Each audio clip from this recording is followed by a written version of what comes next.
Reni Kusumawardani dalam perkara ini memberikan keterangan terkait hasil asesmen dengan menggunakan multi method kepada terdakwa Kuat Ma'ruf, Ricky Rizal Wibowo, Richard Eliezer Pudiang Lumiu, Ferdi Sambo, dan Putri Chandrawati. Namun berdasarkan fakta persidangan, maka kami akan menanggapi keterangan sebagai keterangan ahli yang mengatakan ada kesimpulan terkait peristiwa kekerasan seksual yang dialami oleh Putri Chandrawati bersesuaian dengan indikator dengan keterangan kredibel yang disesuaikan dengan kredibilitas asesmen dalam berbagai riset.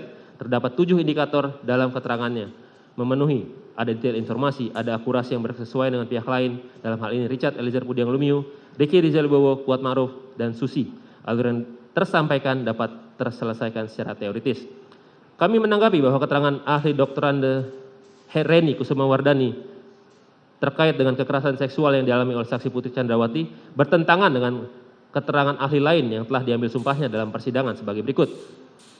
Bahwa berdasarkan keterangan ahli Aji Febrianto selaku ahli poligraf dalam persidangan mengatakan bahwa saksi Putri Chandrawati terindikasi berbohong ketika diperiksa dan diberi pertanyaan apakah Anda berselingkuh dengan Joshua di Magelang, yang juga dinyatakan dalam berita acara pemeriksaan laboratorium kriminalistik nomor lab 392 9 September 2022.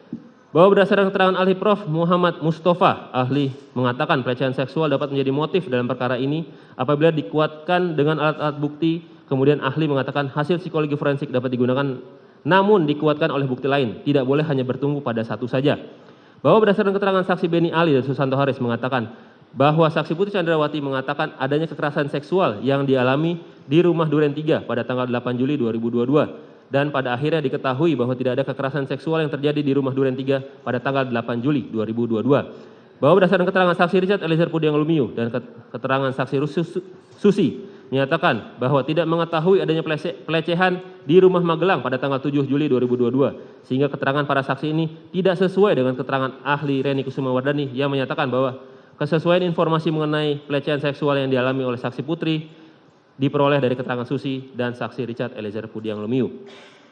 Kemudian dikaitkan dengan keterangan saksi Putri Chandrawati yang tidak mandi, membersihkan badan maupun mengganti pakaian setelah adanya dugaan pelecehan seksual, padahal ada saksi Susi sebagai ART perempuan yang dapat membantunya.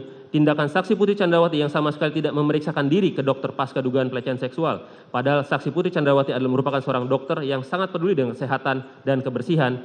Adanya inisiatif dari saksi Putri Chandrawati yang masih meminta dan bertemu untuk berbicara dengan korban selama 10-15 menit dalam kamar tertutup setelah dugaan pelecehan. Tidak adanya tindakan saksi Ferdi Sambo meminta visum padahal saksi Ferdi Sambo sudah berpengalaman puluhan tahun sebagai penyidik, dan tindakan saksi Ferdi Sambo yang membiarkan saksi Putri Chandrawati dan korban berada dalam satu rombongan dan satu mobil yang sama untuk isoman di Duren 3, serta keterangan terdakwa Kuat Ma'ruf terkait duri dalam rumah tangga sehingga dapat disimpulkan tidak terjadi pelecehan pada tanggal 7 Juli 2022 di Magelang, melainkan perselingkuhan antara saksi Putri Chandrawati dan korban Nofriansyah Yosua Huta Barat. Bahwa pada hakikatnya hakim tidak terikat pada pendapat seorang ahli jika pendapatnya tersebut bertentangan dengan keyakinannya, sebagaimana putusan MA tanggal 17 Maret 1962. Dalam buku pembahasan dan permasalahan KUHAP yang mengatakan dalam keadaan tertentu keterangan beberapa ahli dapat dinilai sebagai dua atau beberapa alat bukti yang dapat memenuhi prinsip minimum pembuktian yang ditentukan pasal 183 KUHAP. Alasan yang memperkuat alasan tersebut adalah apabila keterangan para ahli tersebut diberikan dalam bidang keilmuan berbeda dan apa yang diterangkan oleh para ahli tersebut bukan mengenai satu hal atau keadaan yang sama, tetapi mengenai dua hal atau keadaan berbeda antara yang satu dengan yang lain namun saling bersesuaian.